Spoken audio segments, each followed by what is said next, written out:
calaykum daawade halkan waa xogta qarsoon muuqaalkani waxaan kaga hadli doonaa saddexda su'aalood ee aan jawaabta loo helin ee ku saabsan kiiska Ikraan ayuu ku dhamaan doonaa kiiska sargaalkan muhiimka u ahaa dalka muuqaalkani ayaan ku soo koobayaa haddii ay tahay markii ugu horreysay channelkii ku soo gaaro magacaygu waa Yaxye Maxamuud Maxamed bartan waa xogta qarsoon daawade waxaan ka codsanayaa inaad saaxiib halkan igula noqoto hagaag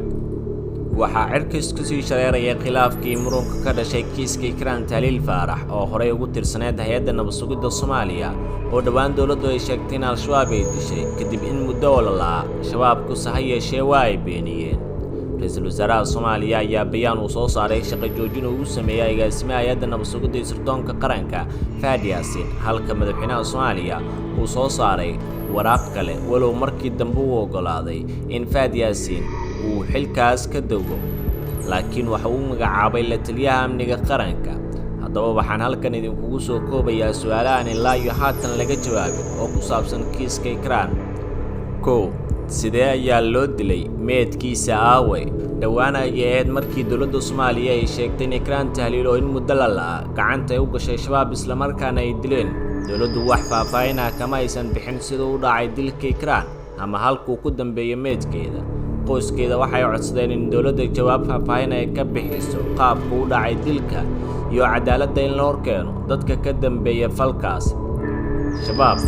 waxay dhankooda sheegeen inaysan dilin Ikraan ayna la fajiceen markii ay maqleen dilka gabadhaas in iyaga loo saarinayo sidaas darteed waxaa la isweydiinayaa yaa dilay Ikraan meedkase aaway yaa saxabaalay goormeese ayaa la xabaalay waa su'aasha taagnaan doonta jawaabkase waa laga sugayaa sirdoonka Soomaaliya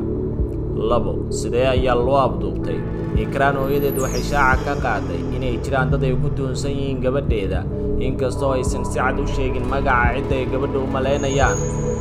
waxay intaas ku dartay in la garanayo gaarigii lagu qaaday Ikraan markii ugu dambeysay oo ay ka baxday guriga waxaa la ii sheegay in maalinta ay bisha Juun ahayd 26 abaar 8:03 daqiiqo iyadoo laabtoob wadata guriga ay ka baxday gaari la yaqaano ayay raacday sida aan xogta ku heleyno markii aan aragnay kaamirooyinka CCTV-ga iyo tiri gabadha hooyadeed laakiin xildhibaan Jeeso waxa uu sheegay in xarun ka mid ah xarumaha hay'adda nabad sugidda uu ku soo arkay gaari baraha bulshada lagu sheegay inuu ahaa kii gabadha lagu qaaday waxaana sheegashadaas uu ku qeexay eed aan sal iyo raad toona lahayn sidee ayay shabaab ugu gacan gashay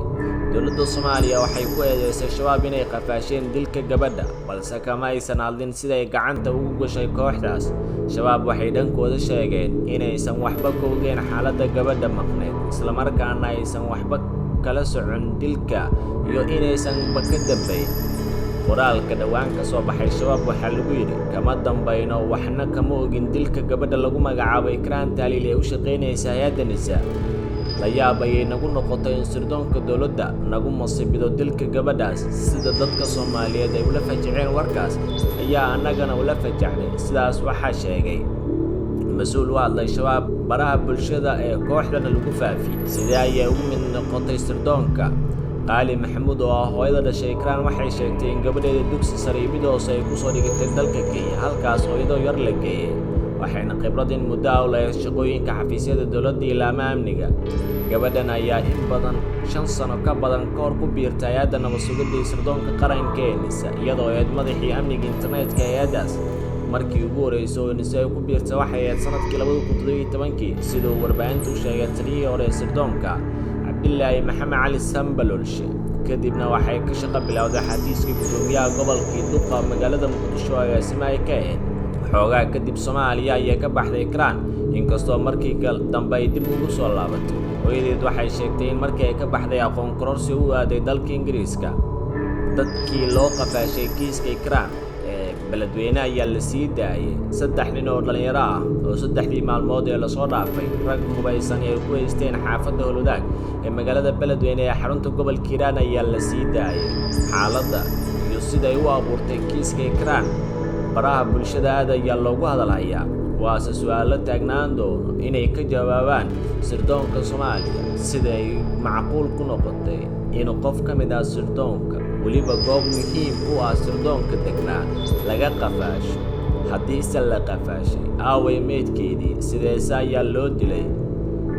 aragtidaada waad nala wadaagi kartaa daawada muuqaalkeennii koobnaa waa naga intaas nabadgelyo